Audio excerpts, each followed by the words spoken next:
కథ చెప్పు. నువ్వు చెప్పు. చెప్పాలా? ఇక్కడ కాచిపురంలోన మనకి వసతి కానీ అన్నీ కానీ ఫ్రీగానే దొరుకుతున్నాయి. ఇక్కడ వంట కూడా చేసుకోవచ్చు. వాళ్ళు అన్ని గ్యాస్ కానీ కుక్కర్ కానీ అన్నీ వాళ్ళే సదుపాయం చేస్తున్నారు. స్నానం కూడా అన్నీ చేసుకోవచ్చు ఇక్కడనే. పైసలు ఏం లేదు, అంతా ఫ్రీనే, ఫ్రీ కాస్ట్నే. మన మొత్తం తెలుగు వాళ్ళంతా కూడా ఇక్కడ వచ్చేసి స్నానంగానే చేసుకొని పోతుందిగా కోరుచున్నాను. లేడీస్కి కూడా ఏం ప్రాబ్లం లేదు, సేఫ్టీగా ఉన్నది. వీళ్ళంతా అన్నవాళ్ళు కూడా బాగానే చూసుకుంటున్నారు.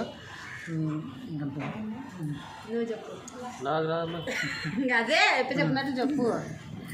నాకు రాదులే బాబు చెప్తా. నాకు రాదు. మేము బాబులోనే చెప్తానులే. గుంటకల్ నుంచి వచ్చినాం మేము, అనంతపురం డిస్టిక్, ఆంధ్రప్రదేశ్. భారత్ మాతాకి జై. జై శ్రీరామ్. జై శ్రీరామ్. భారత్ మాతాకి జై. జై శ్రీరామ్.